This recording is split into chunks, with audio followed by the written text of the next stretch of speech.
Imagine waking up tomorrow morning, stretching your arms, and realizing they aren't there anymore. In fact, you don't feel your legs either. You try to sit up, but instead, you just unroll. Congratulations, my friend. You have just bypassed 60 million years of evolution and woke up as a Titanoboa sarahenensis, the undisputed, terrifying king of the Paleocene swamp. You are now a literal living train made of pure, slithering muscle. We are talking about a creature that was easily 50 feet long and weighed well over 2,500 pounds. To put that into perspective for your human brain, you are currently longer than a standard American city bus, and your body is wider than a king-size mattress. If you accidentally crawled over a modern sedan, you would flatten it like an empty soda can. You are the ultimate nightmare of the ancient world. But before you go out to conquer the jungle, you need to learn how this monstrous new body actually works. Welcome to your ultimate survival guide. Rule number 1 of your new life: the weather in your habitat needs to be hot. And I don't mean just a warm summer breeze. It needs to be so brutally, suffocatingly hot that modern asphalt would literally melt under your scales. You see, you are a cold-blooded reptile. But because of your unimaginable mass, you suffer from a condition called gigantothermy. Your body cannot produce its own heat, so you rely entirely on the environment. To keep a 1-ton engine running, you need an average global temperature of at least 94 degrees Fahrenheit.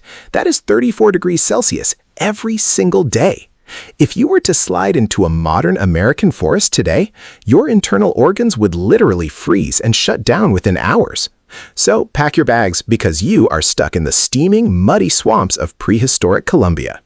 Moving this massive body on land is a chore. You roll like a broken delivery truck. But once you slip into the murky river water, oh boy, you become a weightless, silent ghost, the ultimate submarine of doom. Now that you are comfortable in the water, it's finally time to eat. And forget about tiny mice or birds. Your jaw can unhinge wider than a double garage door. Look ahead through the murky river. You see that 15-foot giant crocodile? That is an Anthracosuchus. And today, he is your lunch. You don't have venom because, honestly, you don't need it.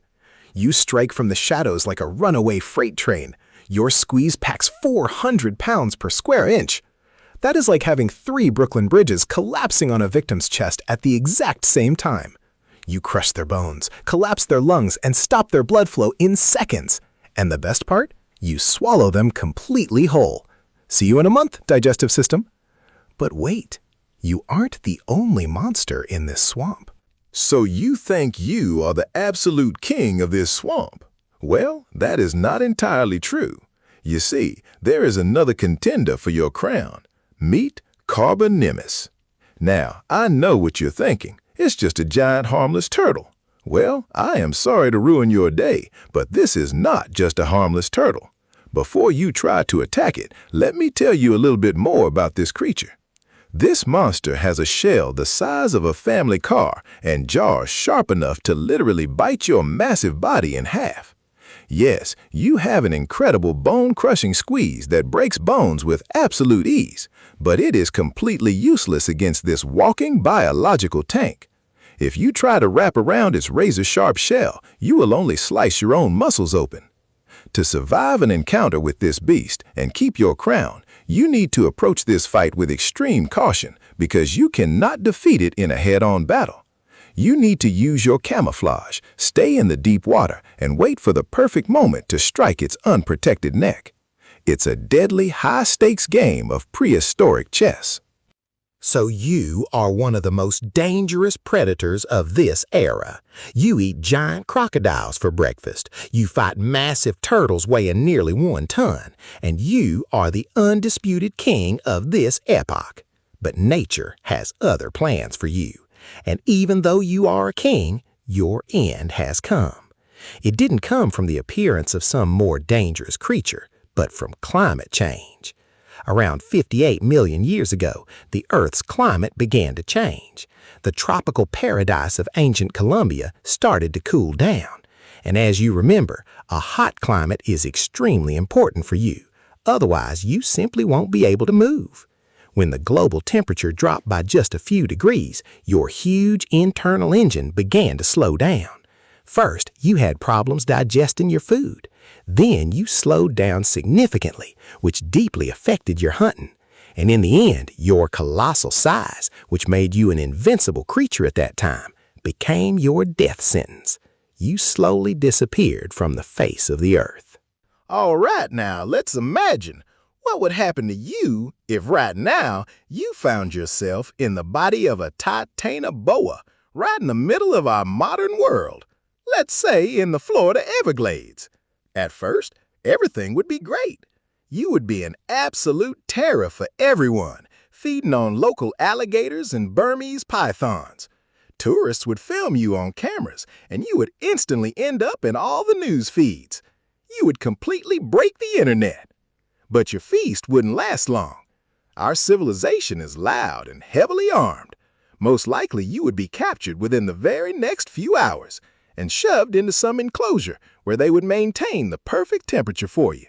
Scientists would run experiments on you, take samples, and maybe even find a way to breed you. You would become the ultimate exhibition in the world, with people flying in from every single country just to get a glimpse of you. So, looking back at your massive history, maybe it's a good thing you stayed in the past. Modern humans love to visit zoos, but nobody wants to accidentally meet a 15-meter shadow while swimming in a river. You were the undisputed king of your epoch, a true marvel of evolution, and a heavy reminder of how wild our planet used to be. And now, a question for everyone watching this video right now. If scientists actually managed to clone Titanoboa today, would you go to a zoo to see it live? Or do you think some monsters should definitely stay buried in history? Write your honest thoughts in the comments below. Don't forget to smash that like button, subscribe to the channel for more insane stories, and we will see you in the next video. Bye for now.